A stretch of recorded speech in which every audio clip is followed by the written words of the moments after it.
Oke, kita akan mulai. Kita punya seri pelajaran baru yang berjudul The Everlasting Covenant of Grace. Covenant itu adalah satu perjanjian yang everlasting artinya kekal, kan? Kita mulai di Wahyu 18 ayat 1.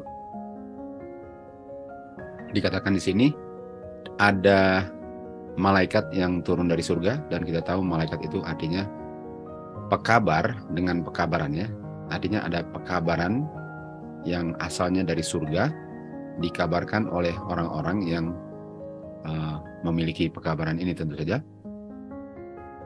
Dan pekabaran ini akan menerangi seluruh dunia dengan kemuliaannya.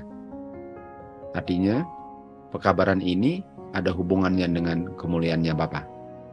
Karena dunia akan melihat kemuliaan Bapa.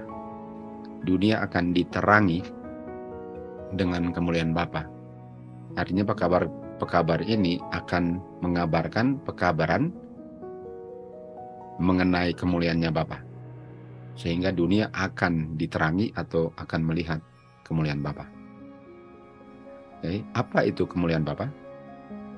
Di Mazmur 97 ayat 6, kita lihat di sini bahwa kemuliaan, kata lainnya adalah righteousness. Dan di tulisan Roh Nubuat berikutnya dikatakan bahwa kemuliaan Bapa adalah karakternya. Karakternya. Artinya dunia akan diterangi dengan karakter Bapa. Yang mengabarkan pekabaran ini akan menunjukkan, mengungkapkan karakter Bapa sehingga dunia akan melihat karakter Bapa. Ini sama dengan di Matius 5 ayat 16 kan. Dan karakter Bapa ini adalah terang atau pekabaran terang, kan, lawannya daripada gelap tentu saja.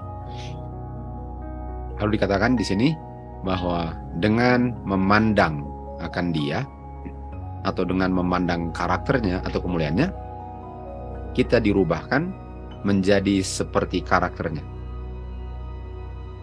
Dengan merenungkan karakter Kristus, dengan mempelajari pelajaran-pelajarannya atau firman Tuhannya, dengan mentaati firman-firmannya, kita menjadi seperti Kristus dalam karakter. Kita sudah belajar bahwa seseorang itu terdiri dari apa yang dia makan. Jadi bahan yang dia makan itulah yang menjadi bagian daripada dia. Jadi ya kalau karakter Bapa yang diungkapkan dalam firman-Nya itulah makanan kita, kita akan menjadi seperti karakternya, karena bahan itulah yang akan merubah kita menjadi sama dengan apa yang kita pandang, ya. Dikatakan di sini, dengan memandang Kristus dan kemuliaan juru selamat kita, yang kita bisa lihat dalam korban yang mempersatukan manusia berdosa dengan Bapa, dan bukan hanya korban itu membayar dosa manusia, tetapi kita menerima jubah putihnya, righteousness, kan, glory, yang membenarkan saya di hadapan hukum, dan diberikan grace juga untuk mempertahankan dia punya karakter, sehingga tidak mengalami Roma 3 ayat 23, comes short daripada karakter Tuhan atau glory-nya Tuhan, kan? Dan dengan saya memandang kebaikan Tuhan, dia punya kemurahan dan kasih-Nya terhadap saya menjadi seperti itu, seperti yang saya pandang. Jadi dunia ini akan diterangi dengan pengetahuan tentang karakter Bapa. Tentu saja karakter Bapa ini nggak akan dilihat di kertas atau di dua batu, tetapi dilihat di dalam kehidupan orang-orang yang mengabarkannya.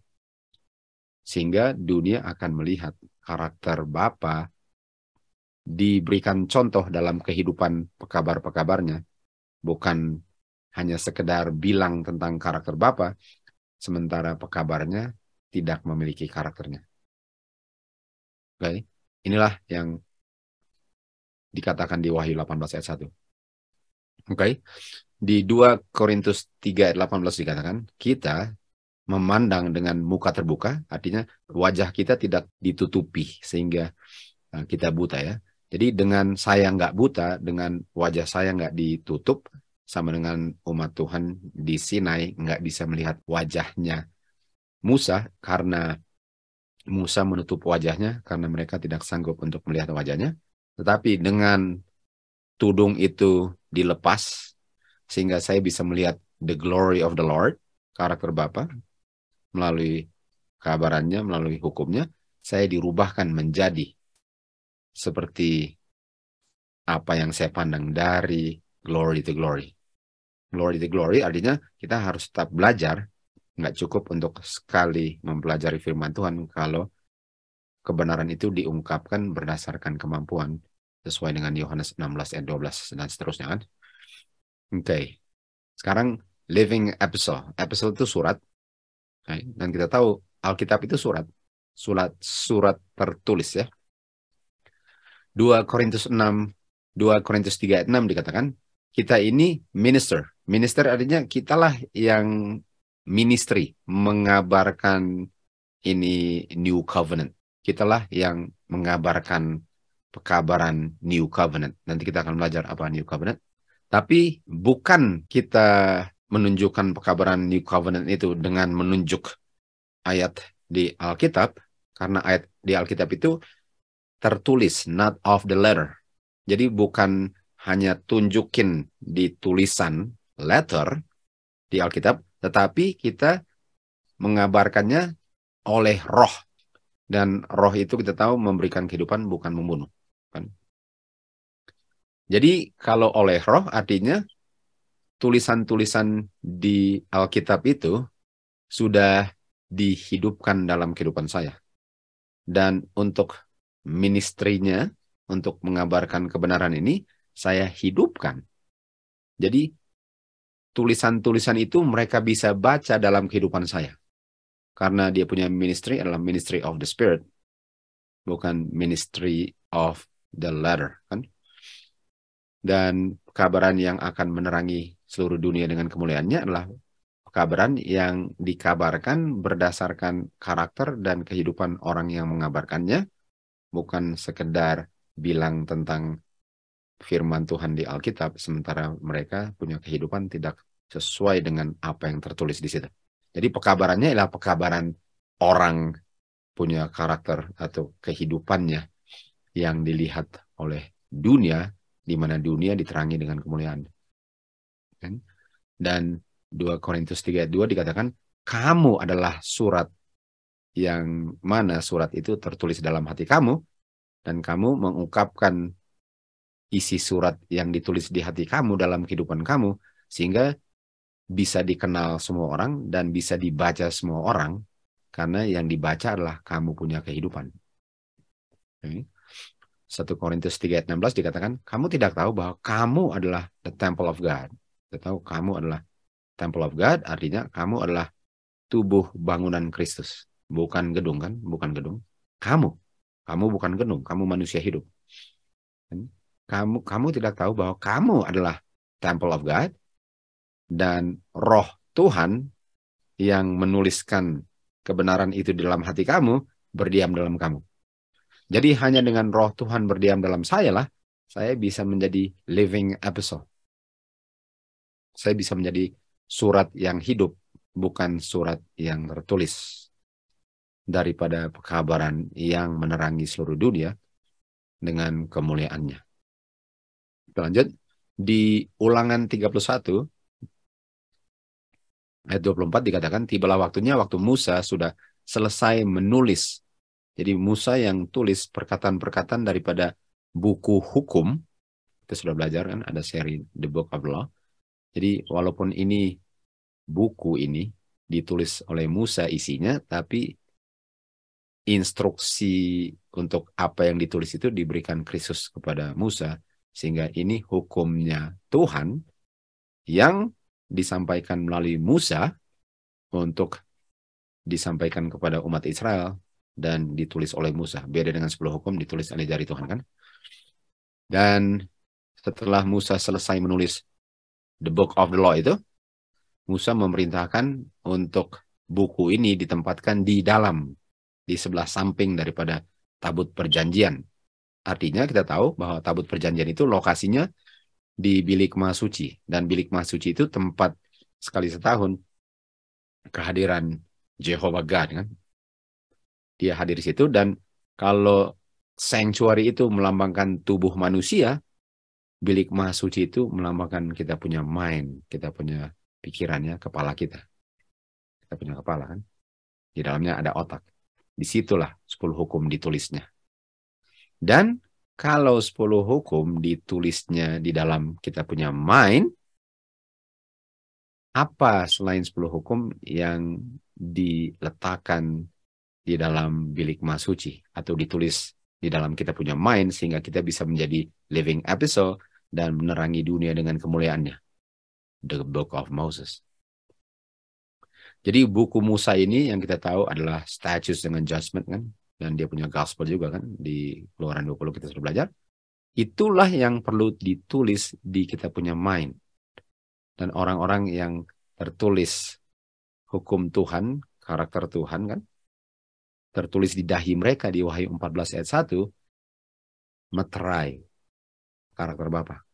Jadi nggak bisa dimeteraikan kalau tidak tertulis the Book of Moses atau Law of Moses yang terdiri dari statutes dengan judgments kan.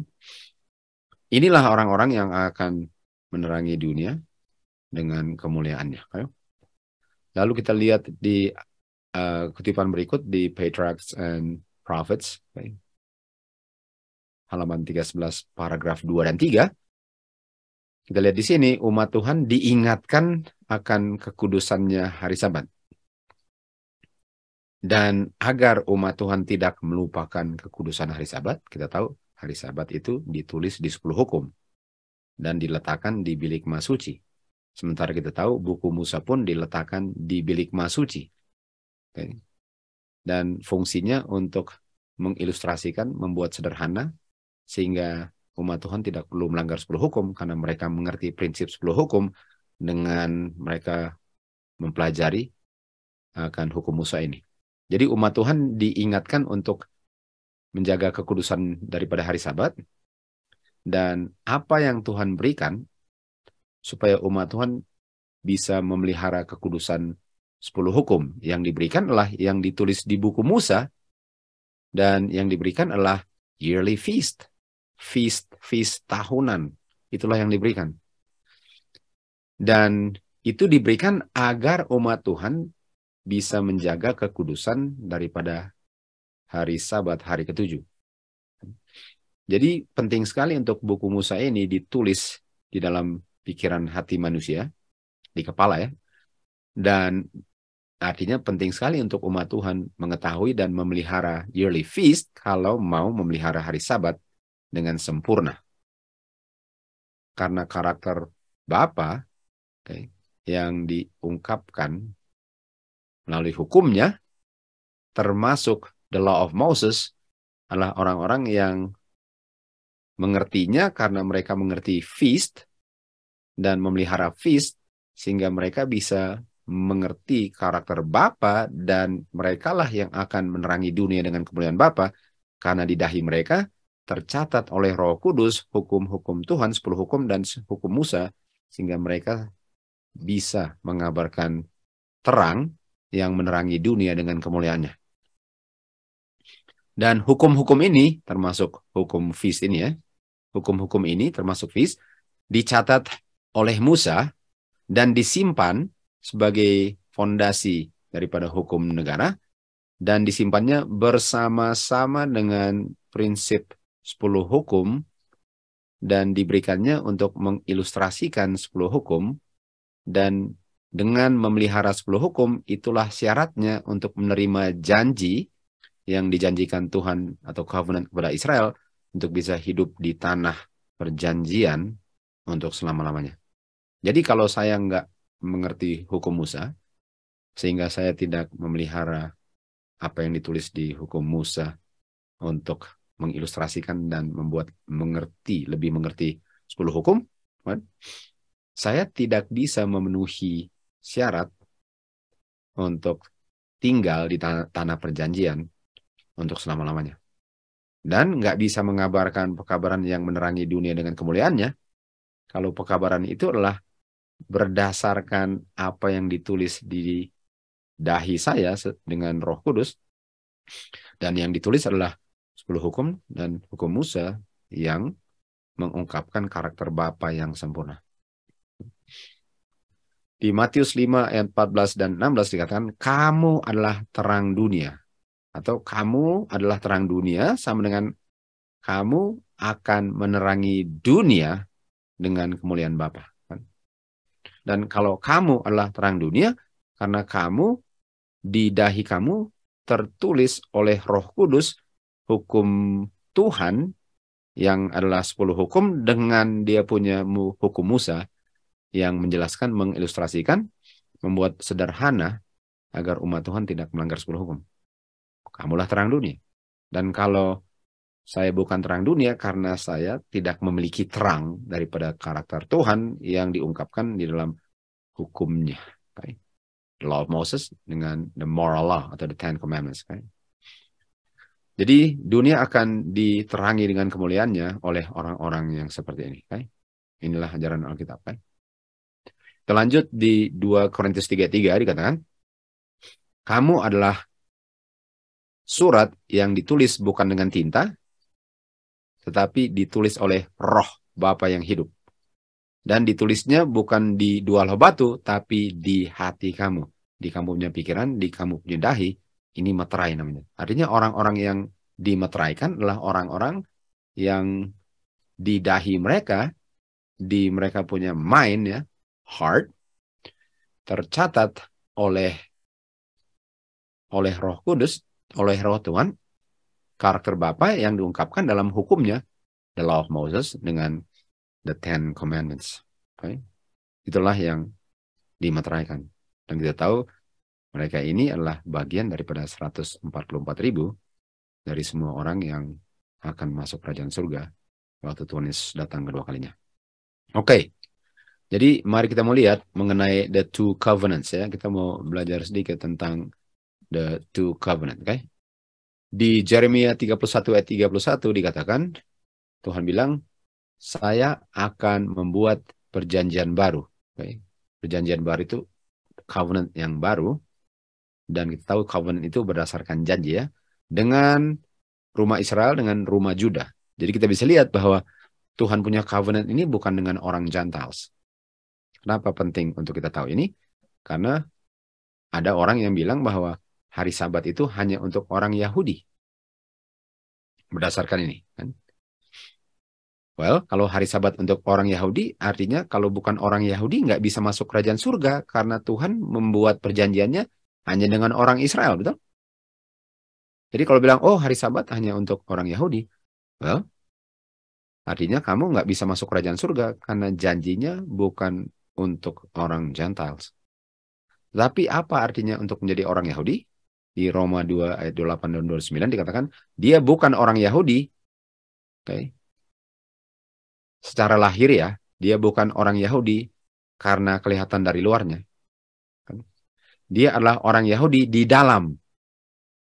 Walaupun lahiriahnya dan di luarnya nggak kelihatan orang Yahudi. Dia adalah orang Yahudi kalau Roh Tuhan yang berdiam dalam dia. Dan kita tahu Roh Tuhan itulah yang menulis dia punya karakter Bapa sesuai dengan hukum Tuhan, kan? Artinya kalau dibilang, oh itu hari Sabat hanya untuk orang Yahudi, well, siapa saja yang memiliki Roh Tuhan, kan? Dia adalah orang Yahudi karena orang Yahudi Roh Tuhan berdiam dalam dia dan menulis dia punya hukum Tuhan dan mementeraikan dia dengan karakter Bapa yang diungkapkan dalam hukum Tuhan, kan? Jadi kalau orang Gentile nggak bisa. Artinya Gentile ini adalah orang-orang yang tidak memiliki Roh Tuhan yang berdiam dalam mereka, karena mereka menolak 10 hukum dan menolak the Law of Moses. Jadi kalau saya pikir saya menerima 10 hukum tapi tolak Law of Moses, James 2:10 bilang, langgar satu langgar semua. Kalau kamu nggak memelihara Law of Moses, sudah pasti kamu melanggar 10 hukum. Dan kalau kamu melanggar 10 hukum, walaupun kamu berbakti hari ke-7 dan dibilang orang Advent, tapi kamu bukan orang Yahudi. Dan perjanjian ini hanya dibuat dengan orang Israel, orang Juda, rohani, bukan lahiriah. Dan kamu orang Yahudi bukan karena the letter, bukan karena tertulis, bukan karena kamu punya nama sudah tercatat di buku dunia, bukan karena kamu sudah memiliki sertifikat baptisan, bukan itu yang menyebabkan kamu orang Yahudi. Oke, surat baptisan letter born again itu harus tertulis hukum Tuhan di dahi kamu dan ditulisnya oleh Roh Kudus, bukan manusia di atas kertas. Jadi dia punya covenant ini adalah dengan orang-orang Yahudi dalam roh, spiritual Jew. Okay. Jadi kalau saya bukan spiritual Jew, Tuhan punya janji bukan untuk saya. Jadi saya di luar janji Tuhan. Semua yang dijanjikan kepada Abraham tidak berlaku bagi saya kalau saya bukan orang Yahudi spiritual. Ini dia punya covenant. Paling kurang kalian sudah dapat ide sedikit apa itu covenant ya. Oke, lalu kita lihat selanjutnya di sini. Dikatakan antara orang yang menyembah beast dengan image-nya yang akan menerima mark dan orang-orang yang menerima meterai Bapa yang di dahi mereka tertulis nama Bapa, okay, ini yang tertulis di dahi ini enggak kelihatan tandanya, tidak kelihatan, okay, tidak kelihatan. Jadi bukan sesuatu yang ditato di dahi atau di tangan, bukan sesuatu yang diukir, dicat, kan? Bukan, karena itu tertulis di dalam hati, bukan di luar kepalanya ya. Dan itu nggak bisa kelihatan. Dan kita tahu bahwa Tuhan Yesus bilang kepada Nikodemus bahwa Roh Kudus itu kan seperti angin nggak kelihatan, tapi hasil pekerjaannya kelihatan. Jadi walaupun nggak kelihatan Roh Kudus menulis, tapi dalam kehidupannya bisa kelihatan bahwa Roh Tuhan berdiam dalam dia. Lalu kita lanjut lagi di Jeremia 31 kan. Tadi 31, sekarang kita lanjut ke 32. Jadi Tuhan membuat covenant dengan orang Israel rohani. Lalu dibilang gini, covenant itu bukan sesuai dengan covenant Sinai yang saya buat dengan kamu punya fathers waktu keluar dari Mesir. Jadi kita bisa lihat di sini ada dua macam covenant. Dua macam covenant. Dan covenant itu mereka langgar. Waktu covenant yang di Sinai mereka langgar. Jadi ada covenant. Jadi covenant ini berdasarkan apa? Berdasarkan di mana ditulisnya kan?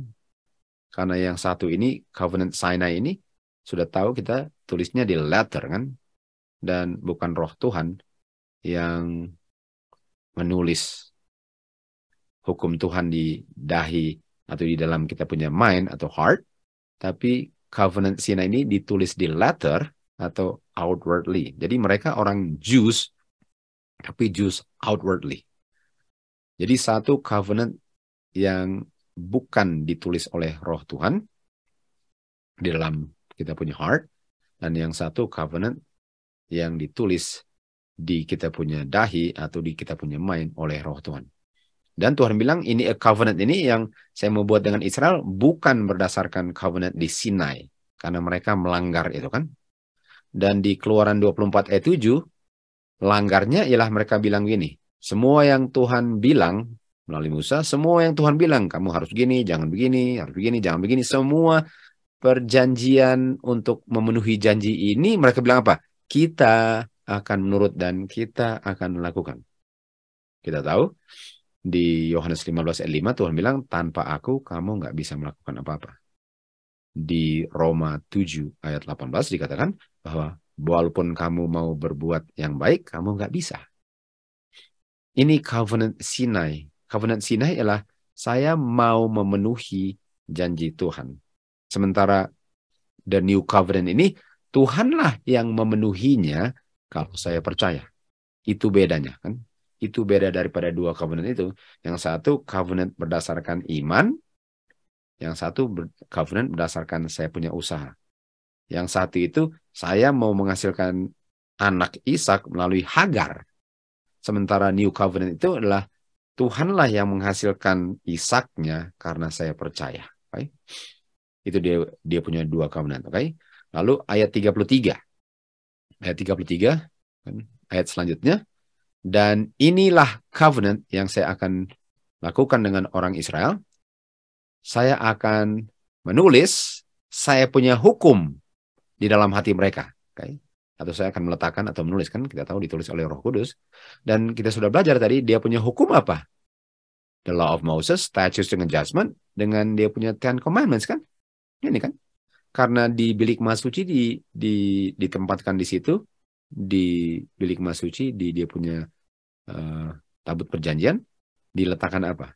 Dia punya 10 hukum dengan dia punya Law of Moses. Dan itu melambangkan kita punya kepala atau mind. Artinya covenant ini berdasarkan ditulis Roh Kudus hukum Musa dan 10 hukum. Dan orang-orang inilah yang akan mengabarkan pekabaran yang memberikan kemuliaan bagi Bapa kan di Wahyu 18:1. Dan akan ditulis di mereka punya hati, bukan di dua loh batu, tapi ditulisnya di dalam hati.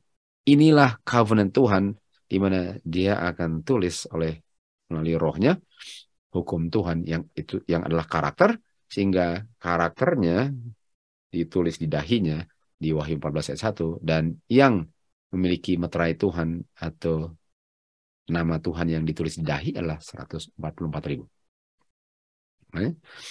Nah, hukum Tuhan yang ditulis di hati ini di Matius 5:17, Tuhan Yesus bilang, jangan kamu pikirkan, jangan kamu izinkan untuk kamu pikirkan bahwa waktu saya datang untuk membinasakan hukum itu. Enggak, saya datang bukan untuk membinasakan hukum.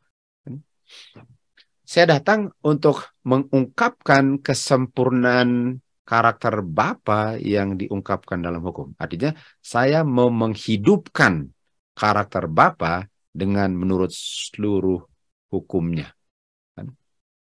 Jadi Tuhan Yesus waktu ke dunia ini, dia nggak mau destroy dia punya hukum, dia nggak mau memakukan hukum di kayu salib, dia malahan mau mengungkapkan kesempurnaan karakter Bapa yang diungkapkan di dalam hukumnya. Dan kita tahu ini adalah hukum Musa dan Ten Commandments kan.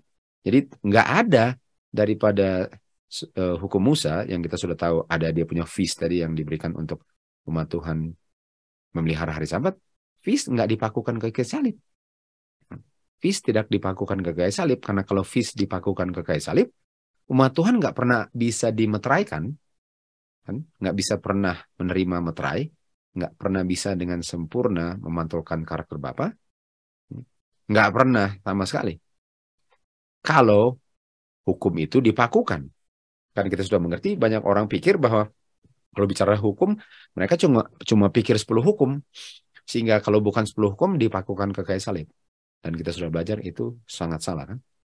Lalu Tuhan Yesus bilang di Matius 5:20, kecuali kamu punya righteousness, kita tahu kata lain righteousness adalah glory. Kan? Glory adalah karakter Bapa yang sempurna. Kecuali kamu punya righteousness atau glory melebihi orang Farisi punya, kamu nggak akan masuk kerajaan surga. Dan orang Farisi punya artinya mereka memakukan dong. Karena waktu mereka bikin seremonial, mereka nggak bisa lihat karakter Bapa dengan memberikan anaknya. Setahu mereka harus menjalankan liturgi bunuh domba, tapi mereka nggak pernah bisa lihat the love of God. Mereka nggak pernah bisa lihat dia punya karakter. Mereka hanya bisa lihat hukum yang menuntut mereka untuk membunuh domba kalau mau hidup. Jadi kamu harus melebihi orang Farisi. Kita sudah tahu, kita sudah belajar, dan mereka nggak bisa lihat the mercy of God kan. Mereka hanya bisa lihat the judgment of God yang kita sudah belajar. Jadi Tuhan datang itu untuk menunjukkan kesempurnaan karakter Bapa dengan menurut 10 hukum tanpa melanggarnya, karena menghidupkan semua prinsip hukum Musa yang Kristus sendiri berikan kepada Musa untuk disampaikan kepada semua umat Tuhan di segala zaman. Betul? Okay. Lalu hukum Tuhan di sini dikatakan adalah pengungkapan secara tertulis daripada karakternya. Nah, hukum Tuhan ini bicara tentang 10 hukum yang diukir di batu ya.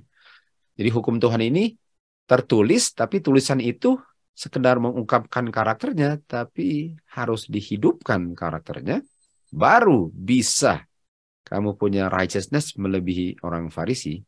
Karena orang Farisi, mereka menghidupkan 10 hukum yang tertulis, tapi roh Tuhan enggak menulis hukum itu di hati mereka, sehingga mereka tetap berdosa, sementara mereka pikir mereka sedang mentaati 10 hukum yang mereka baca tertulis di atas kertas atau batu. Dan kemuliaan Bapa itu adalah karakternya, kita tahu. Tadinya, waktu Tuhan bilang, saya datang untuk fulfill, bukan untuk membinasakan 10 hukum. Saya datang untuk mengungkapkan karakter Bapa, untuk mengungkapkan kemuliaannya. Untuk mengungkapkan kemuliaannya. Jadi bisa dikatakan bahwa Tuhan Yesus, waktu datang, Tuhan Yesus menerangi dunia dengan kemuliaannya. Lalu dia bilang kepada murid-muridnya di Matius 28 kan, bahwa kamu akan pergi ke seluruh dunia, kamu akan mengabarkan Injil sesuai dengan Matius 24 kan? Dan waktu kamu lakukan itu, aku akan tetap bersamamu, dan kamu akan menerangi dunia dengan kemuliaanku karena rohku berdiam di dalam kamu. Karena rohku berdiam dalam kamu dan menulis hukum karakter Bapa di dalam kamu, kamulah yang akan menerangi dunia dengan kemuliaannya. Sebagaimana waktu Tuhan datang, dunia diterangi dengan kemuliaan Bapa melalui kehidupan Tuhan Yesus. Betul? Karena dia memelihara 10 hukum. Karena dia tidak melanggar 10 hukum karena mengerti prinsip-prinsip 10 hukum yang dia berikan kepada Musa. The Law of Moses. Dan dengan kita memandang karakter Bapa, kita dirubahkan. Dan dirubahkan itu karena ditulis karakter Bapa di dahi kita. Dan itu terjadi karena roh Tuhanlah yang tulis hukumnya atau dia punya karakter di dahi kita. Dan kita lihat di sini, dengan memandang Kristus, merenungkan karakternya, mempelajari pelajarannya, mentaati firman-Nya, kita menjadi seperti Dia. Dan itu adalah pekerjaan Roh Kudus yang menulis 10 hukum di hati manusia. Orang-orang ini bukan hanya melihat 10 hukum, tapi mereka menghidupkan 10 hukum. Bukan hanya menghafal 10 hukum, tapi mereka menghidupkan dengan pertolongan Roh Tuhan yang berdiam dalam mereka. Dan orang-orang ini tentu saja akan memenuhi syarat daripada the New Covenant. Janji yang diberikan kepada Abraham dan keturunannya. Kalau bilang Abraham bukan berarti mulai dengan Abraham ya. Mulai dengan Adam. Janji New Covenant yang mulainya dengan Adam, diteruskan kepada Abraham dan diteruskan seterusnya, itu hanya berlaku bagi orang-orang yang memiliki karakter Bapa yang ditulis di dahi mereka. Orang-orang yang menurut 10 hukum, karena hukum itu ditulis di dahi mereka oleh Roh Kudus dengan prinsip-prinsip kebenarannya, sehingga mereka tidak melanggar sama sekali 10 hukum. Inilah New Covenant. New Covenant hanya berlaku bagi orang-orang seperti ini. Kita lihat the precious light sekarang. The precious light, terang yang sangat berharga. Dikatakan di John 1 ayat 4, di dalam Kristus adalah kehidupan. Kita tahu kehidupan di Yohanes 6 ayat 63 adalah roh. Jadi di dalam Kristus ada roh. Makanya Kristus mengungkapkan karakter Bapa. Dan kehidupan atau roh itu adalah terang. Dan kita tahu terang itu adalah kemuliaan. Jadi waktu Tuhan Yesus datang, roh Bapa berdiam dalam dia, sehingga karakter Bapa diungkapkan dalam kehidupannya, dia nggak pernah melanggar 10 hukum. Termasuk hukum Musa pun nggak pernah dilanggar. Nah, kita baca di 1888 ya. 1888 materials. Dikatakan, kamu tahu bahwa terang yang precious itu, yang berharga, atau glorious light, telah menerangi dan ada hubungannya dengan hukum Tuhan. Sebagai righteousness-nya Kristus yang dipresent dengan hukum. Artinya hukum Tuhan itu dipersembahkan untuk mengungkapkan Kristus punya karakter. Artinya hukum Tuhan dengan Kristus punya karakter sama. Nah, orang Farisi beda. Karakter Kristus mereka nggak memiliki, tapi mereka bilang mereka memiliki 10 hukum tertulis. Kan? Jadi orang Farisi memelihara 10 hukum tertulis, tapi menolak karakter Kristus. Sementara Kristus, dia memelihara 10 hukum dan memiliki roh, dan karakternya sangat cocok, sangat adalah kembar dengan apa yang tertulis dalam hukum, karena kehidupannya adalah kehidupan daripada karakter Bapa sesuai dengan hukum Bapa yang ditulis di dalam dia punya lahi. Jadi itu adalah terang yang diberikan tahun 1888. Karakter Bapa, hukum. Karakter Kristus, hukum. Karakter Bapa atau hukum Bapa diungkapkan dalam kehidupan Kristus. Itu pekabaran yang dikabarkan oleh Wagner, kan? Dia membukakan terang yang berharga ini, bukan terang yang baru. Kenapa bukan terang yang baru? Karena Musa sudah memiliki ini. Abraham sudah memilikinya. Kan? Adam waktu bertobat dia sudah memilikinya. Jadi ini bukan terang yang baru. Kan?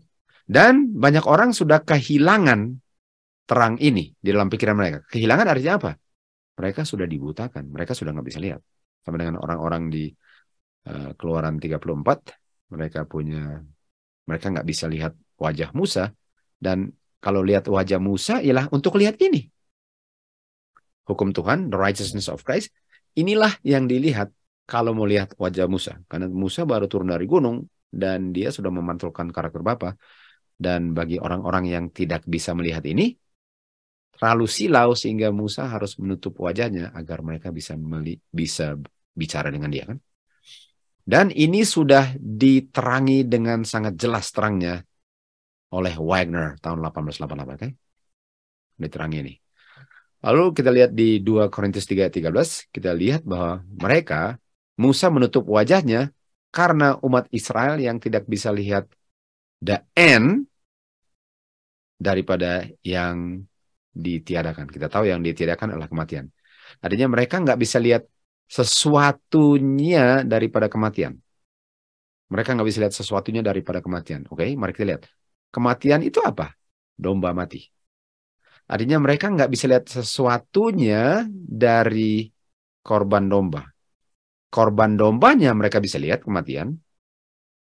Tapi sesuatunya dari korban yang mati itu, domba yang mati mereka nggak bisa lihat. Dan apanya dari domba mati yang mereka nggak bisa lihat? Yang orang-orang di 1888 pun nggak bisa lihat waktu Wagner memberikan pekabaran ini, kan? Dan kita tahu yang nggak bisa lihat apa? Hukum Tuhan yang adalah karakter Kristus dalam kehidupannya yang memantulkan hukum Tuhan yang mereka nggak bisa lihat. Artinya mereka nggak bisa lihat righteousness-nya Kristus, hukum Tuhan, waktu mereka lihat domba mati.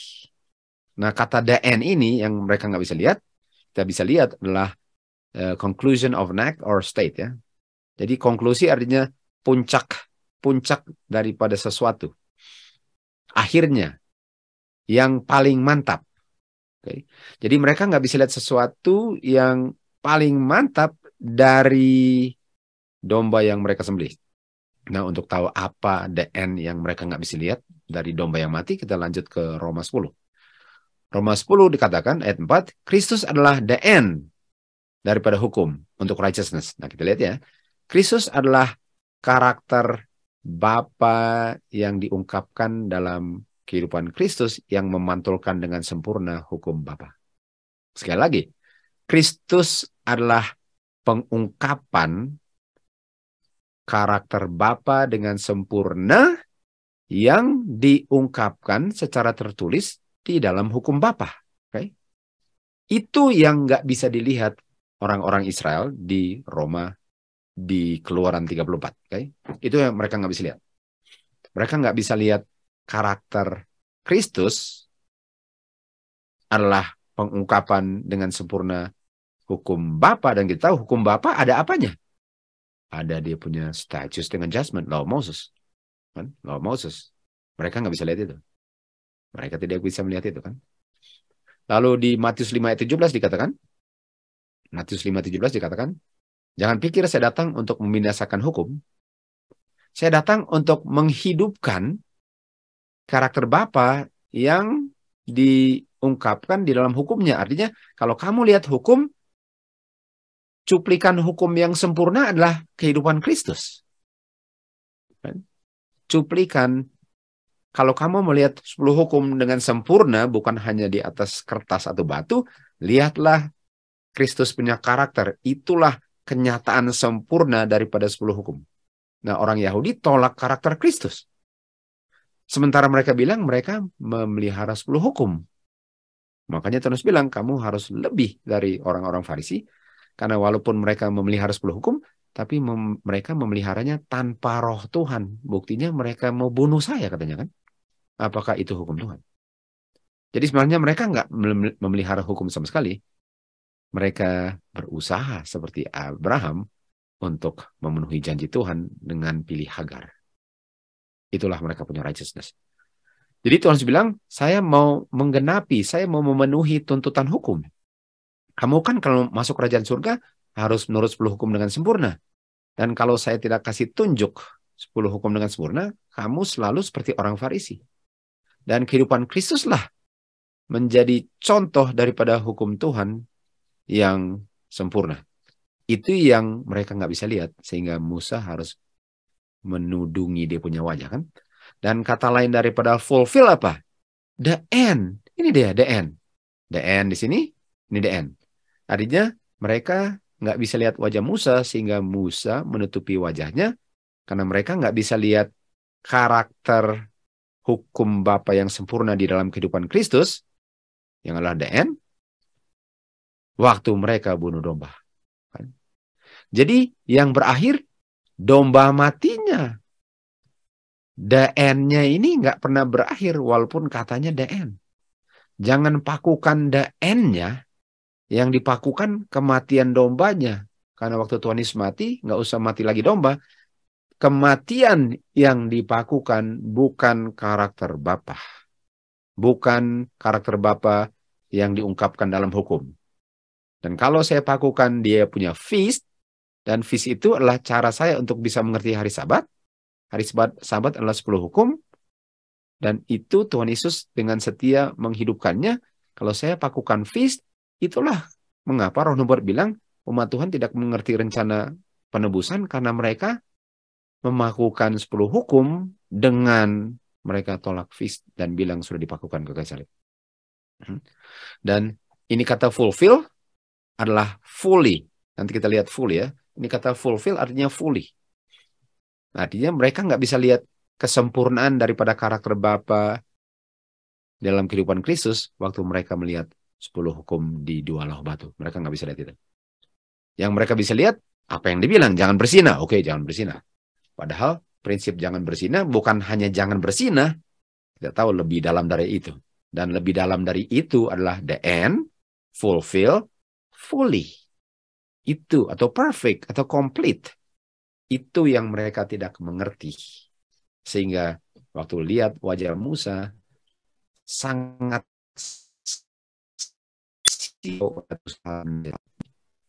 nah, kenapa mereka bisa lihat? Korintus 4 ayat 4 katakan, the God of this world, kan, atau musuh setan lah yang membutakan mata mereka. Karena mereka nggak dibutakan, mereka akan lihat terang daripada Injil mulia Kristus. Mereka akan bisa lihat bahwa karakter Bapa di dalam Kristus yang mau menyelamatkan manusia itu, mereka harusnya bisa lihat kalau tidak dibutakan. Dan karena dibutakan, mereka nggak bisa lihat Injil Kristus. Artinya Wagner dengan Jones, mereka kabarkan the glorious gospel of Christ. Mereka mengabarkan righteousness by faith, bukan by works. Mereka mengungkapkan 10 hukum dengan sempurna. Dengan dia punya prinsip-prinsip daripada the law of Moses, statutes, judgment, feast, dan semua itu. Dan orang-orang di 1888 mereka tolak itu karena mereka sama dengan orang-orang Israel di Bukit Sinai yang mereka nggak bisa lihat, sama. 1888 pekabaran ini ditolak sebagaimana orang Israel di Sinai tidak bisa melihatnya. Sementara mereka bikin feast tapi nggak ngerti artinya. Di akhir zaman tolak feast karena tidak mengerti artinya. Jadi sama dengan mereka dulu bikin dia punya ceremonial law, bikin feast-nya juga, tapi mereka nggak ngerti artinya. Di akhir zaman, umat Tuhan memelihara hari Sabat, tapi nggak ngerti artinya. Sama, karena hari Sabat hanya bisa dihargai artinya kalau orang pelihara feast. Jadi mereka pelihara feast, nggak ngerti hari Sabat. Di akhir zaman, pelihara hari Sabat, nggak ngerti feast.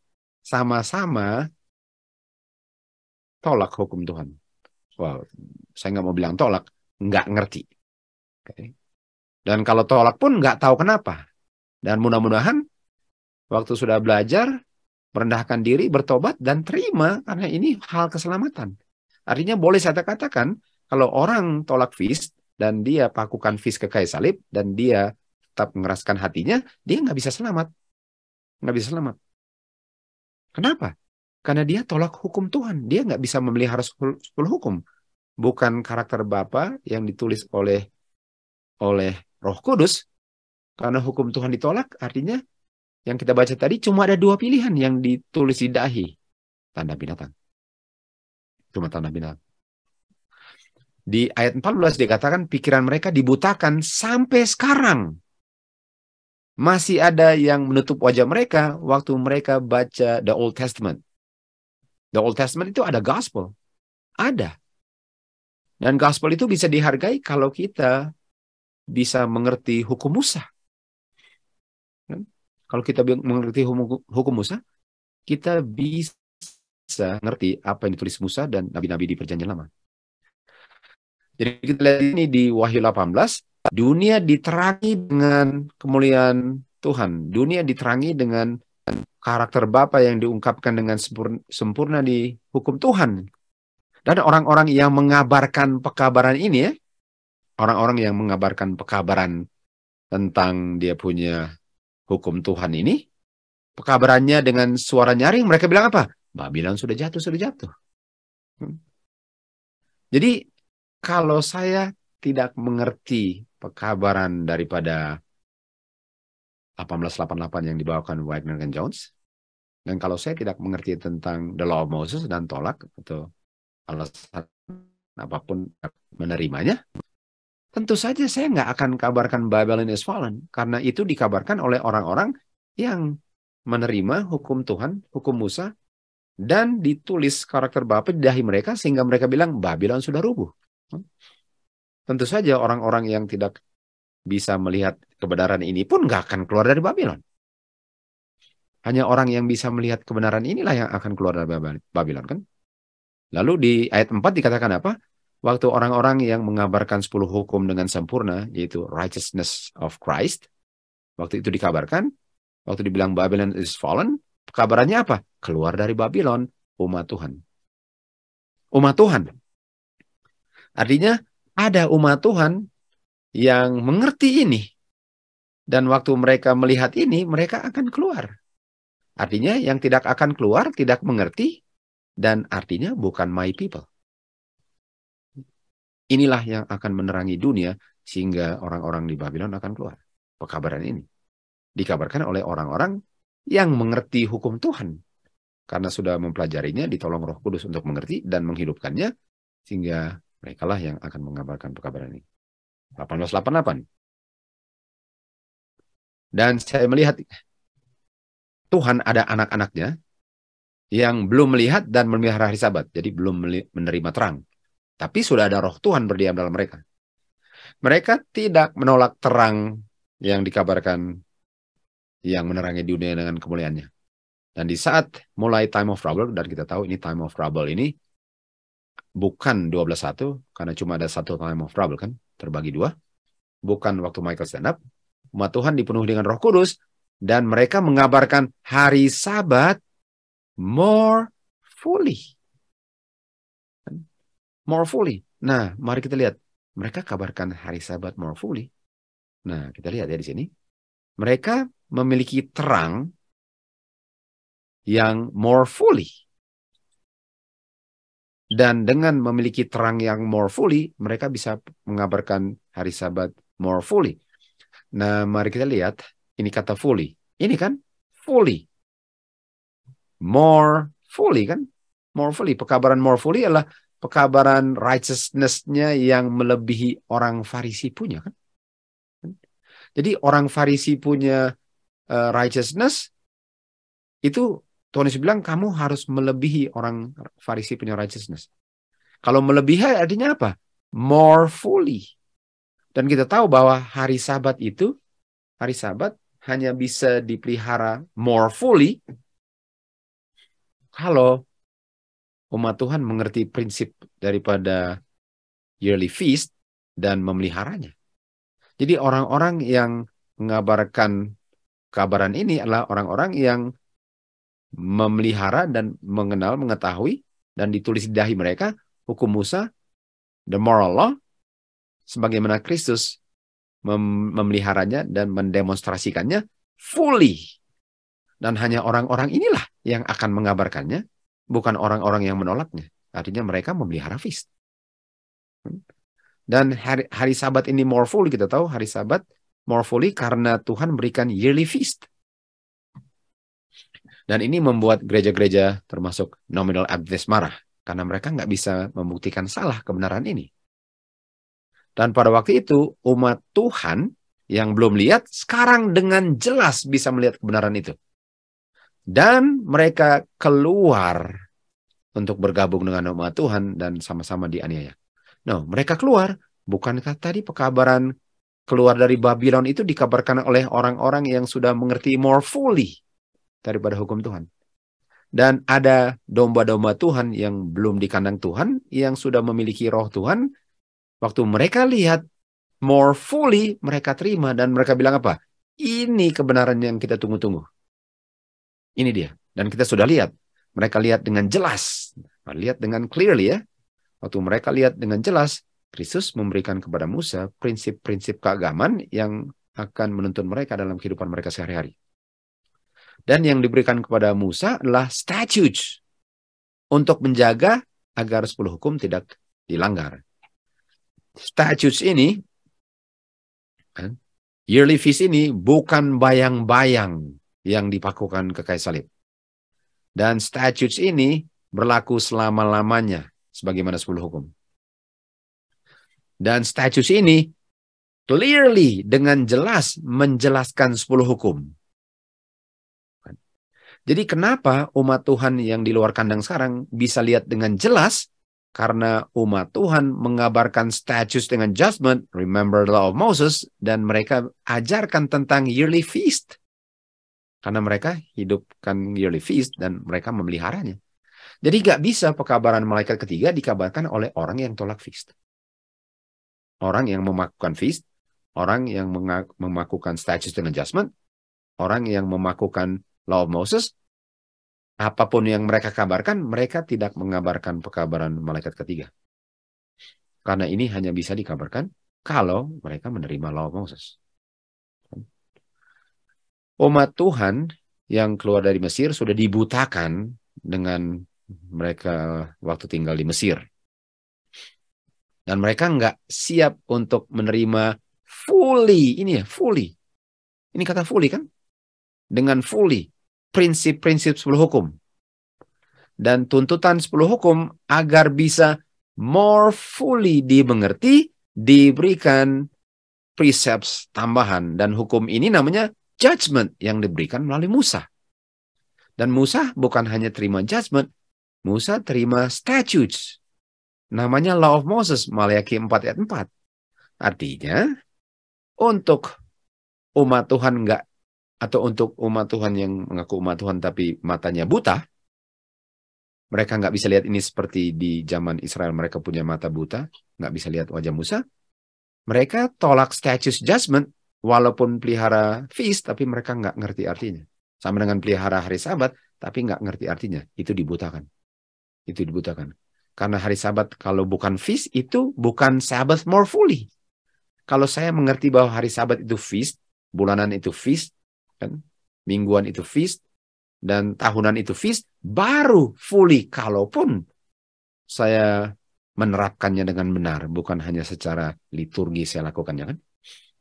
Artinya, pekabaran yang dikabarkan 1888 adalah more fully. Dan itulah yang ditolak dulu. Apakah sejarah sedang terulang kembali? Yang ditolak dulu adalah the law of Moses.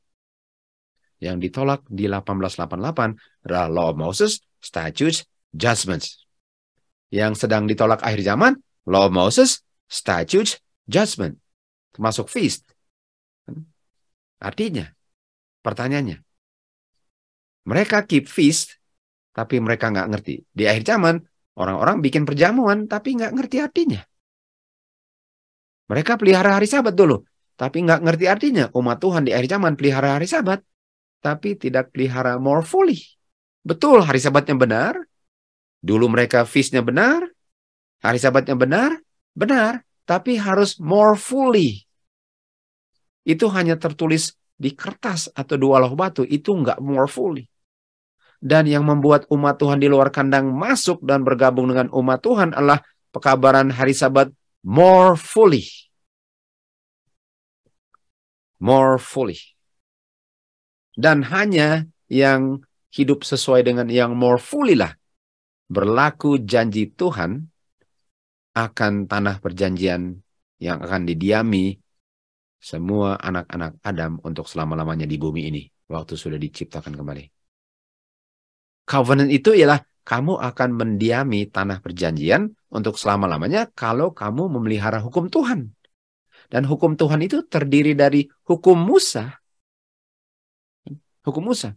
Jadi kalau kamu tolak itu hukum Musa, judgment, statutes dengan dia punya feast, kamu tidak bisa menurut 10 hukum sehingga kamu tidak memenuhi syarat untuk menerima dia punya covenant, yaitu tinggal di tanah perjanjian untuk selama-lamanya.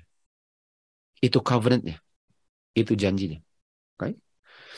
Nah, kita lihat di sini, di pekabaran 1888 ini, Yesua tulis di selected messages, karena mereka tidak mau meninggalkan mereka punya PCI, yang kita bilang PCI, preconceived opinions, dan menerima kebenaran ini, mereka nggak mau, adalah alasan kenapa oposisi terhadap pekabaran Wagner dengan Jones di General Conference Minneapolis tahun 1888. Setan membangkitkan oposisi yang menutup dari umat Tuhan kuasa Roh Kudus yang Tuhan mau curahkan kepada mereka. Setan berhasil untuk membuat umat Tuhan tidak menerima terang sehingga mereka tidak mengabarkan terang ini ke seluruh dunia. Dunia nggak diterangi dengan kemuliaannya. Sebagaimana murid-murid di hari Pentecost menerangi dunia mereka. Terang yang seharusnya menerangi dunia dengan kemuliaannya ditolak. Dan dunia nggak menerima terang yang seharusnya menerangi dunia di tahun 1888 dan seterusnya. Apakah yang mereka tolak sekarang sudah pernah terjadi tahun 1888? Sudah pernah terjadi, sejarah terulang kembali. Dan oleh sebab itu, kita baca selanjutnya. Di Great Controversy 457 dikatakan, sejarah Israel kuno kembarnya sejarah Advent. Sejarah Israel keluar dari Mesir terulang kembali di sejarah Advent. Tuhan menuntun umat-umatnya dalam gerakan Advent, sebagaimana dia menuntun orang-orang Israel keluar dari Mesir. Dalam kekecewaan iman mereka, mereka diuji sebagaimana orang-orang Yahudi diuji di Lautan Merah. Seandainya mereka tetap percaya akan tuntunan tangan Tuhan, kan? Berdasarkan bagaimana Tuhan telah menuntun mereka di masa lampau, ini tentang umat Tuhan, seharusnya mereka sudah melihat keselamatan. Kalau semua bekerja bersatu dalam pekerjaan di 1844, yang telah menerima pekabaran malaikat ketiga dan mengabarkannya dengan kuasa daripada Roh Kudus, Tuhan akan bekerja dengan dahsyat bersama dengan mereka punya kerjasama dengan Tuhan. Banjir terang seharusnya sudah membanjiri dunia. Dunia harusnya sudah diterangi dengan kemuliaannya. Dan bumi sudah diamarkan Pekerjaan sudah selesai. Dan kalau mereka tahun 1888 menerima pekabaran daripada Wagner dengan Jones, New Covenant ini, Tuhan sebenarnya sudah datang. Seharusnya Tuhan Yesus sudah datang. Bukan kehendak Tuhanlah untuk Israel kuno mengembara 40 tahun di padang belantara. Sebenarnya Tuhan mau langsung bawa mereka ke tanah Kanaan dan menempatkan mereka di tempat yang kudus bagi umat Tuhan yang bersuka cita. Tapi mereka tidak bisa masuk karena tidak percaya. Tidak percaya apa? Tidak percaya kabaran daripada yang diungkapkan Musa di Bukit Sinai. Mereka nggak bisa lihat itu. Mereka nggak bisa lihat the end daripada yang di Danau Wayward, daripada domba-domba mati. Karena mereka nggak bisa lihat itu, mereka harus 40 tahun mutar-mutar padang belantara, dibersihkan semua yang tidak percaya. Dan begitu di akhir zaman 888, kalau mereka terima, kita nggak ada, kita nggak lahir. Mereka sudah masuk surga. Jadi sebagaimana umat Israel harus mengembara 40 tahun ekstra di padang belantara baru masuk tanah perjanjian, umat Tuhan di akhir zaman pun kita sekarang sedang 40 tahun spiritualnya mengembara di padang belantara. Karena 1888 mereka tolak terang yang umat Israel tolak di Bukit Sinai. Tahu tanggal 6 ya, tanggal 6 kemarin kali nggak salah ya, hari ini. Mereka sudah mulai perkumpulan mereka di Mesir. Dan nanti hari Minggu depan mereka naik dan membuat perjanjian itu. Jadi karena mereka punya kemurtatan dan apostasi, mereka binasa di padang belantara. Orang-orang lainlah yang dibangkitkan untuk masuk tanah perjanjian. Demikian juga, bukan kehendak Bapa lah bahwa kedatangan Kristus itu ditunda. Sehingga umat Tuhan harus tetap di dunia ini untuk bertahun-tahun di dalam dunia yang penuh dengan dosa dan penuh dengan penderitaan. Tuhan nggak ingin kita di sini lama-lama, apalagi kondisi seperti ini. Tapi karena umat Tuhan tidak percaya dan yang tidak percaya sama dengan umat Israel sehingga 40 tahun mereka, kita pun masih di bumi ini. Dan puji Tuhan, Tuhan sudah bukakan terang ini. Sehingga Tuhan bisa datang cepat untuk menyelamatkan umatnya dari dunia yang penuh dengan dosa ini dan penderitaan kan. Dan mereka menolak untuk melakukan pekerjaan yang telah ditetapkan kepada mereka. Sehingga orang lainnya. Jadi orang-orang di zaman Mrs. White sudah setia dan ada yang nggak setia. Sehingga yang setia sekarang harus tunggu di dalam kubur. Orang lainlah yang dibangkitkan untuk meneruskan pekerjaan mereka. Dunia ini. Karena kemurahan Tuhan untuk dunia, Tuhan memang belum datang. Agar orang-orang berdosa bisa mendapatkan kesempatan untuk mendengar amaran dan bisa disembunyikan di saat Tuhan mencurahkan 7 kutuk laknatnya. Jadi Tuhan tidak menginginkan satu orang pun memasuki time of trouble 12:1 lalu nggak pernah dengar ini dan terima kutukan Tuhan. Padahal kalau mereka terima, mereka nggak perlu terima kutukan Tuhan, laknat 7 last plagues. Dan oleh sebab itu, Tuhan mau kabarkan dulu kepada mereka supaya mereka bisa dilindungi di Jacob's time of trouble. Tetapi mereka nggak pernah akan tahu kalau umat Tuhan nggak tahu atau tolak pekabaran yang mereka butuhkan.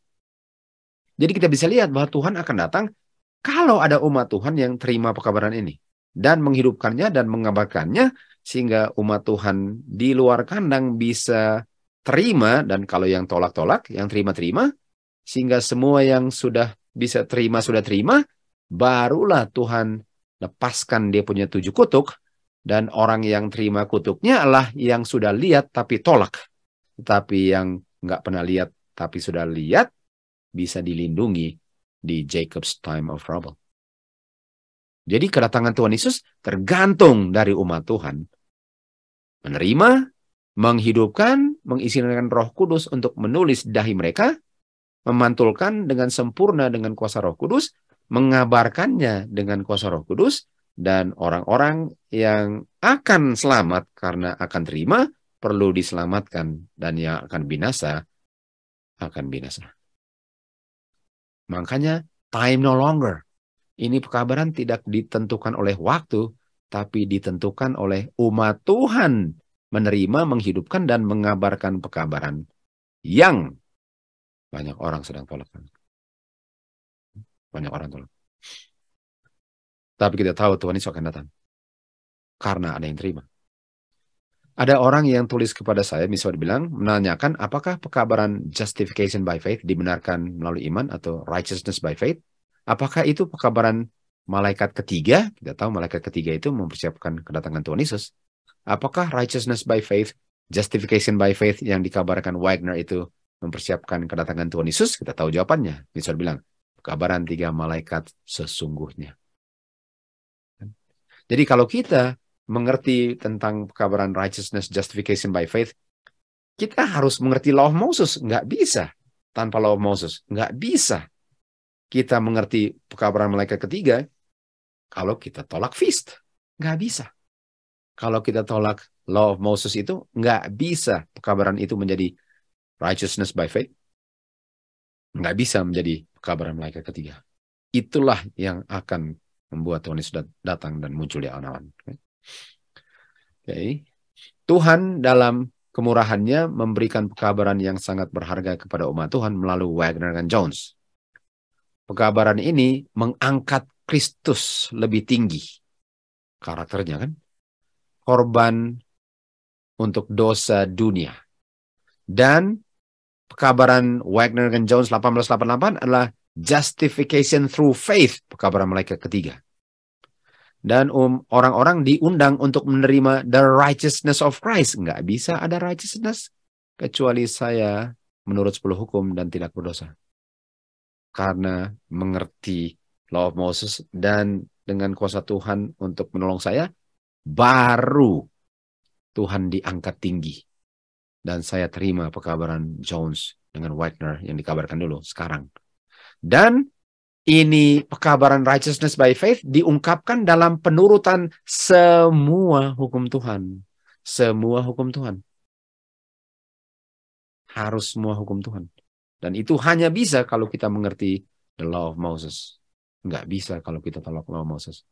Jadi terang dari surga ini membuat sangat menyolok dan diangkatlah juru selamat kita, Kristus dan korbannya. Jadi kita bisa lihat karakter Kristus waktu kita lihat dia dipakukan ke kayu salib. Mereka bisa lihat di zaman mereka dulu karakter Kristus waktu mereka bunuh domba. Kan? Itu terang yang mereka tolak. Dan mempersembahkan justification melalui iman, bukan usaha sendiri melalui Hagar. Bukan semua yang Tuhan bilang kita akan lakukan. No, Roh Kuduslah. Dengan kuasa Roh Kuduslah. By grace we are saved, not by works. Mengundang umat Tuhan untuk menerima righteousness of Christ. Dan semua ini diungkapkan dalam penurutan. Dan penurutan itu termasuk keep the feast. Karena perintah untuk keep the feast itu adalah penurutan hukum Tuhan. Itu artinya menerima pekabaran 1888 dikabarkan oleh Wagner dan Jones. Kan? Jadi Maleakhi 2 ayat 9 dikatakan, umat Tuhan tidak memelihara hukum-hukumnya atau jalan Tuhan. Kenapa? Karena umat Tuhan partial dalam hukum Tuhan. Partial itu apa? Nggak sempurna. Partial kata lainnya apa? Not fully. Umat Tuhan nggak memelihara hukum Tuhan karena mereka hanya partial, sebagian. Sementara righteousness by faith itu dikabarkan kalau mereka terima fully, more fully hukum Tuhan. Kita lanjut lagi di kutipan berikut. Waktu Brother Wagner mengabarkan ini ide di Minneapolis General Conference, misalnya bilang, ini pertama kali topik ini sangat jelas dikabarkannya dari bibir manusia yang dia pernah dengar. Okay? Kecuali kita punya percakapan antara saya dengan suami saya. Artinya selain percakapan saya dengan suami saya, Baru ini jelas banget kebenaran tentang righteousness by faith yang dikabarkan oleh Wagner dan Jones. Inilah law of Moses-nya yang bikin sangat sempurna kan. Inilah yang ditolak umat Israel di Sinai. Dan ditolak di 1888, Misal bilang, baru kali ini bibir manusia menjelaskannya dengan sangat jelas. Artinya benar nggak Wagner dengan Jones punya pekabaran? Sangat benar. Kan? Udah bilang, saya bilang kepada diri saya sendiri. Karena Tuhan telah menunjukkan kepada saya dalam vision, sehingga saya bisa lihat dengan jelas.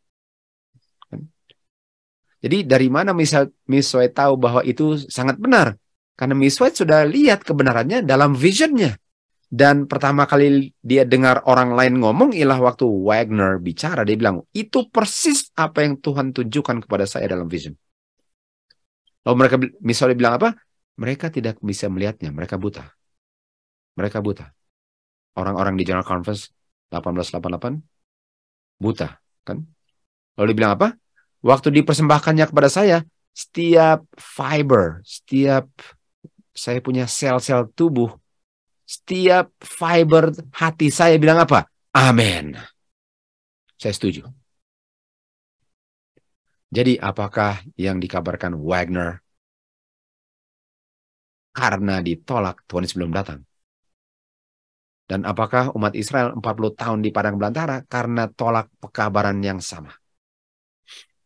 Dikatakan di sini, kalau Injil ini disembunyikan, dibutakan, disembunyikan bagi mereka yang hilang.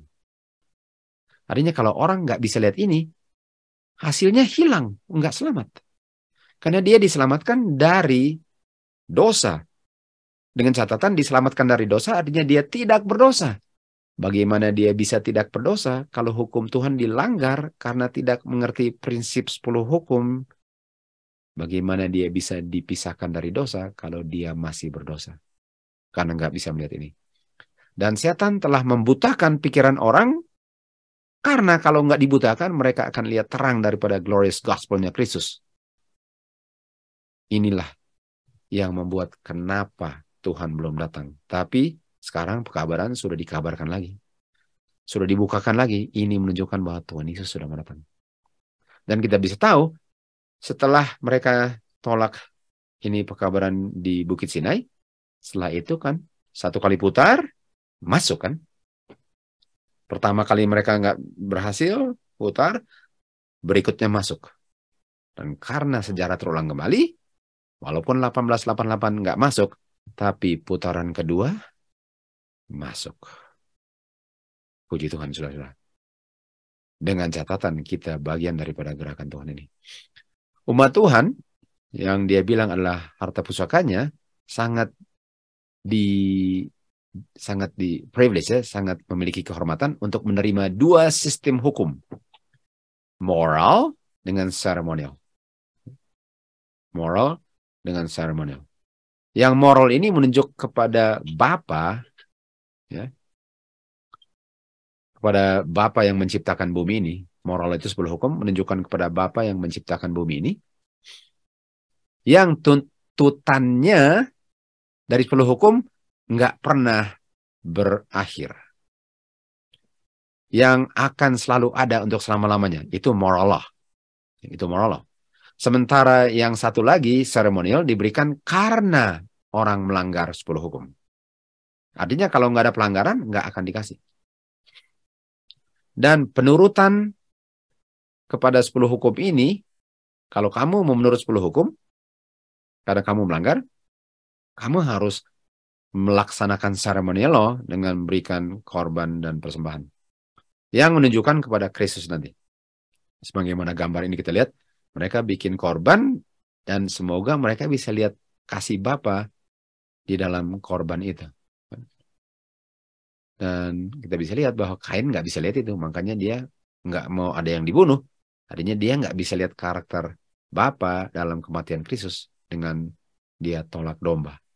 Sementara Abel, dia bisa lihat kasih Bapa melalui Kristus dengan persembahkan domba. Jadi saya maksudnya di zaman seremonial law di sebelum kayu salib, waktu mereka memelihara seremonial law, Dengan mereka melihat korban, mereka melihat the love of God, karakter Bapa, dan baru mereka bisa lihat, wah memang kita melanggar 10 hukum. Jadi penting sekali seremoni loh untuk bisa melihat bahwa mereka telah come short of the glory of God. Mereka telah melanggar 10 hukum. Dan kalau saya nggak bisa lihat itu, saya akan tetap melanggar 10 hukum karena saya nggak bisa lihat karakter Bapa di dalam moral law yang diungkapkan oleh sacrifices dengan offerings.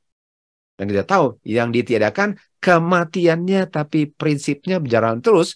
Karena apakah setelah kayu salib saya nggak perlu lihat kasih Bapa lagi? Saya tetap bedanya bukan melalui domba yang disembelih. Saya merenungkan akan kematiannya yang dilambangkan oleh darah yang ditumpahkan, yaitu anggur, dan tubuh yang diremuk, yaitu dia punya roti atau meat and drink. Jadi meat and drink ini menggantikan itu domba, tapi prinsip daripada ceremonial law masih dijalankan di meat and drink waktu kita keep the feast. Walaupun nggak ada dombanya, karena yang berakhir kematian domba, kematian Tuhan Yesus, kematian. Tapi prinsip daripada 10 hukum jalan terus. Jadi ceremonial law-nya nggak dibikin karena ujungnya kematian. Tapi prinsip ceremonial law-nya tetap dibikin tanpa dombanya. Karena sacrifice offering itu membuat kita melihat karakter Bapa. Dan semoga waktu kita meet and drink, kita renungkan karakter Bapa juga. Waktu kita diingatkan dengan apa yang kita makan dan minum, bahwa ini melambangkan kematian Tuhan Yesus. Jadi sama-sama jelas dan beda satu dengan lain. Ya? Beda satu dengan lain. Jadi ini sistem 2 hukum ini. Lalu kita terus. Ceremonial law ini menjawab tujuan tertentu dari rencana Kristus untuk keselamatan manusia.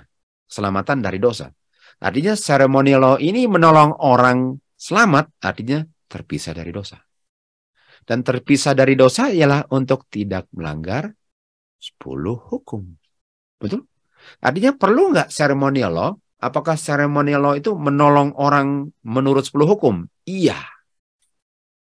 Nah, apakah setelah kayu salib kita apakah setelah kayu salib kita nggak perlu ditolong untuk menurut 10 hukum? Oh enggak, kita masih. Bedanya bukan ceremonial law yang mereka bikin karena ada kematiannya. Bedanya prinsip ceremonial law tanpa kematian domba dalam bentuk apa? Feast. Makanya Rasul Paulus bilang, walaupun karena Tuhan Yesus sudah sacrifice for us, di 1 Korintus 5 ayat 7, karena itu sudah mengungkapkan karakter Bapa melalui domba, dan domba sudah mati, itu sudah nggak perlu lagi, tapi kita masih mau lihat karakter Bapa. Let us keep the feast. Feast lah yang menggantikan ceremonial law, prinsipnya, karena nggak ada kematian lagi. Dan orang yang nggak ngerti, tentu saja dengan tenang pakukan semua ini ke kayu salib, tanpa mengerti apa yang mereka lakukan, kan? Jadi sistem sacrifice ini dan persembahan ini di-establish melalui ini services agar orang berdosa bisa melihat dan mengerti korban Tuhan Yesus. Artinya, ceremonial law untuk lihat Tuhan Yesus di kayu salib. Di depan. Sementara dia punya feast, ialah untuk melihat korban kayu salib di belakang. Bedanya dulu, ada kematian waktu lihat ke depan, sekarang nggak perlu ada kematian waktu lihat ke belakang. Karena yang dilihat adalah kasih Bapa. Lihat domba mati, lihat Kristus. Lihat Kristus mati melalui meat and drink. Nggak ada itu yang dipakukan. Nggak ada. Orang Yahudi sangat dibutakan dengan kesombongan mereka dan dosa, sehingga mereka nggak bisa lihat Tuhan Yesus punya kebaikan yang mengungkapkan karakter Bapa yang diungkapkan dalam 10 hukum dengan sempurna, selain lihat binatang yang mati. Mereka tidak bisa mengenal Kristus hanya dengan lihat binatang tanpa melihat hukum Bapa yang dilanggar dan dipenuhi tuntutannya dengan kematiannya Kristus melalui domba. Ceremonial law ini glorious. Apa yang membuat ceremonial law glorious? Kalau kamu bisa lihat 10 hukum karakter Bapa penuh pengasihanan dan justice-nya dalam kematian dan mercy-nya dengan bukan kamu yang mati. Kalau kamu bisa lihat itu, Itu yang membuat glorious, bukan bunuh dombanya tanpa lihat itu. Ceremonial law sendiri bukan glorious, tapi karakter Bapa yang diungkapkan dalam ceremonial law itu yang glorious. Jadi feast itu hanya glorious kalau kamu bisa lihat itu. Kalau kamu nggak bisa lihat itu sama dengan ke restoran dan makan meat dengan drink tanpa tersentuh hati kamu dengan apa yang kamu makan. Ini sudah disiapkan melalui Kristus dengan Bapanya sebelum ada makhluk yang diciptakan. Dan ini semua arrangement typical ini atau ceremonial law, Kristuslah dasarnya.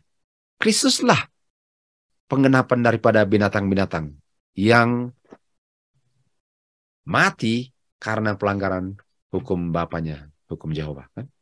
Jadi waktu Tuhan Yesus mati dalam bentuk domba itu judgment. Dan mereka hanya bisa lihat judgment. Sementara karena ada yang mati itu judgment dan bukan saya yang mati itu mercy. Dan hanya dengan melihat itulah saya bisa lihat, wow, saya nggak mau berdosa lagi. Bukan main baiknya Bapa. Masa saya yang berdosa yang mati anaknya? Dan kalau ngerti anaknya Bapa itu seperti apa, disekasih Bapa, saya nggak mau berdosa lagi. Sedikit pun melayani daging.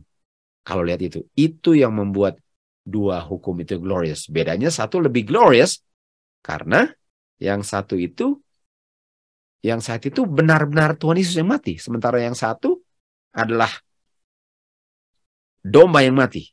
Tapi dari segi gloriousnya sama-sama glorious. Dari segi gloriousnya sama-sama. Tapi dari kematiannya tentu saja Tuhan Yesus punya kematian lah yang benar-benar membayar dosa kan. Sementara yang satu kita lihat di perjanjian sebelum kayu salib, hukum itu yang kita langgar ditulis di batu. Itu glorious.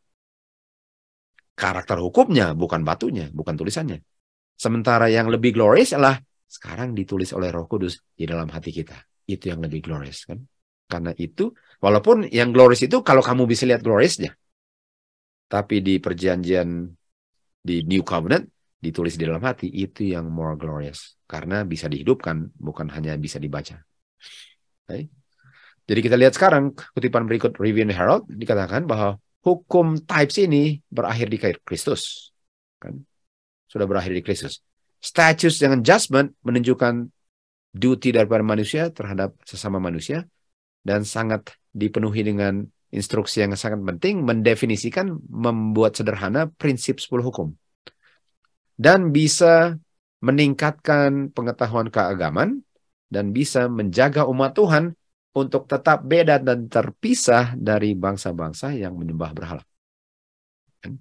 Tidak ada institusi lain selain hari Sabat lah yang bisa membedakan umat Tuhan dari yang bukan umat Tuhan. Hari Sabat. Sehingga hanya dengan umat Tuhan menjadi kuduslah, dan kalau untuk menjadi kudus artinya mereka melalui iman memiliki righteousness-nya Kristus.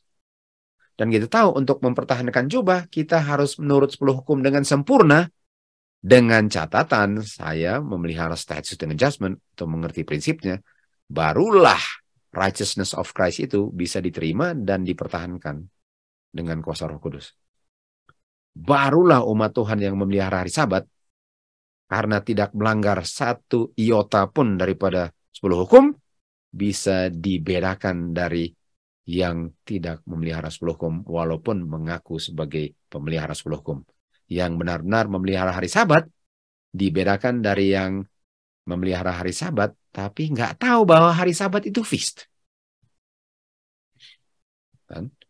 Hanya demikianlah, hanya dengan sempurna memelihara 10 hukum dengan kuasa Tuhan, hari Sabat bisa membedakan umat Israel dari yang bukan penyembah Tuhan. Dan apa yang membuat hari Sabat umat Tuhan bisa dibedakan dengan orang-orang kafir?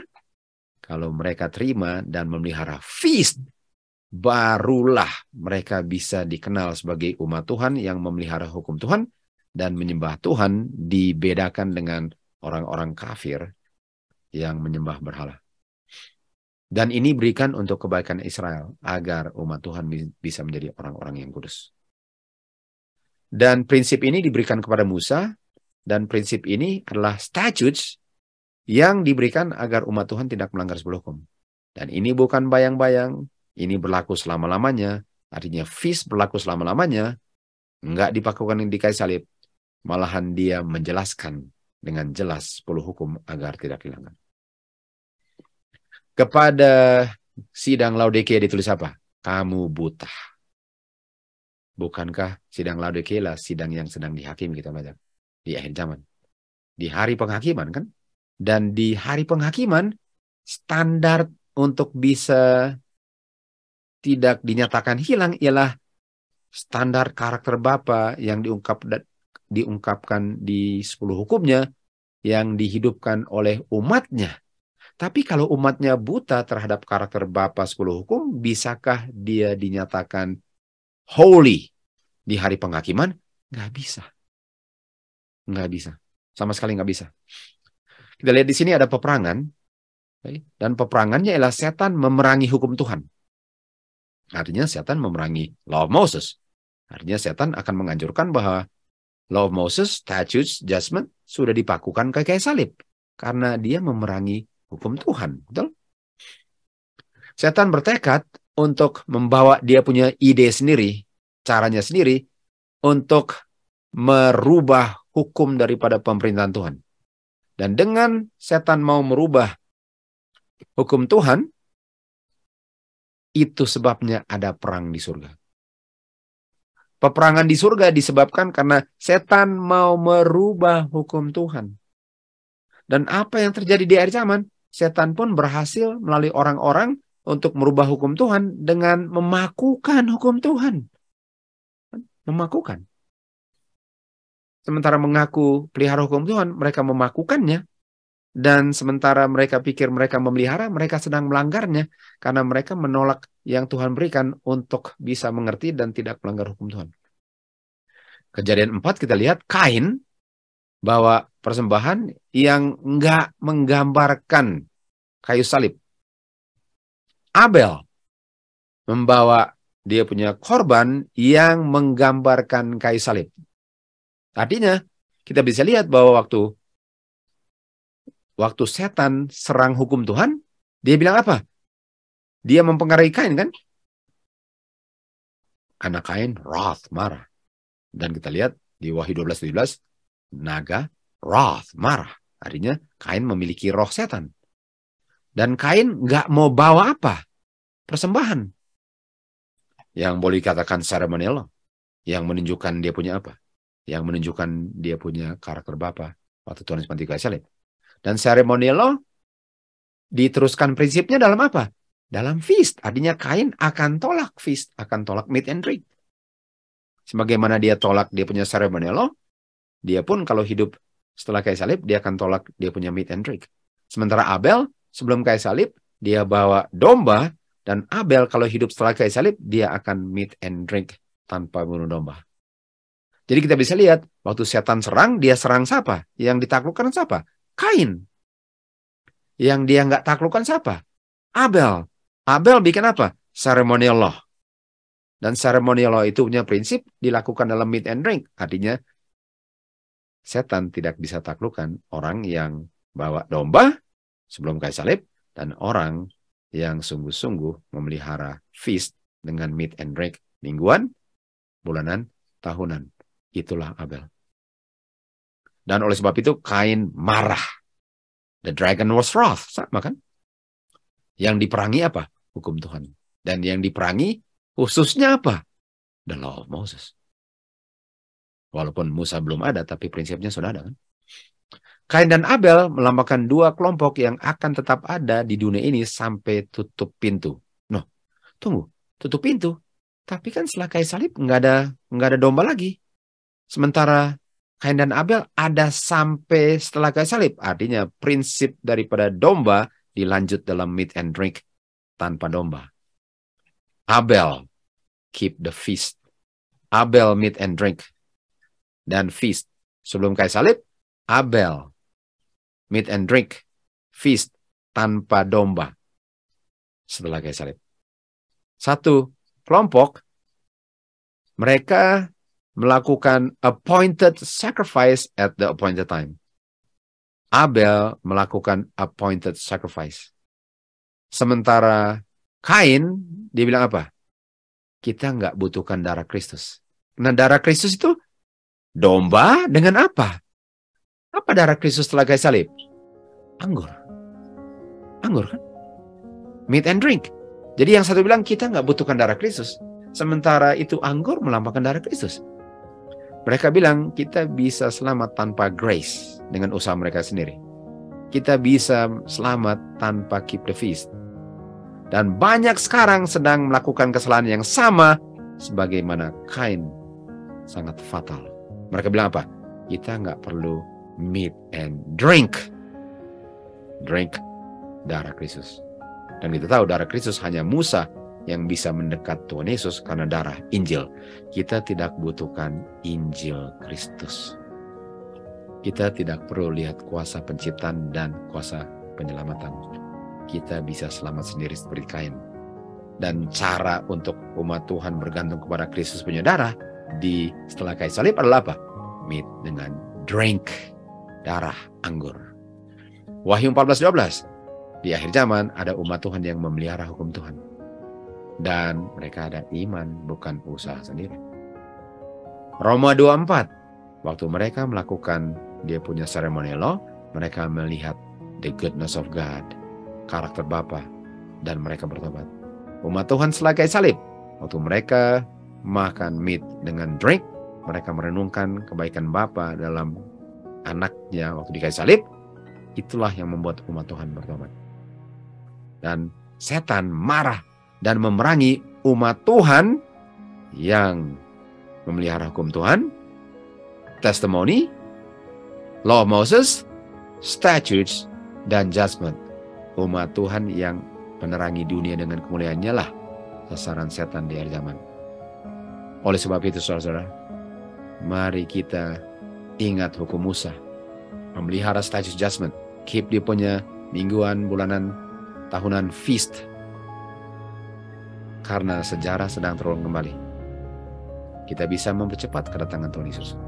Kedatangan Tuhan Yesus tergantung dari umat Tuhan menerima, mengabarkan, menghidupkan, dan rela dianiaya untuk terang ini.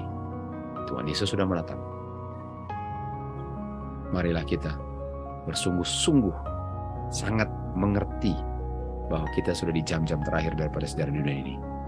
Jesus is coming soon. Are you ready?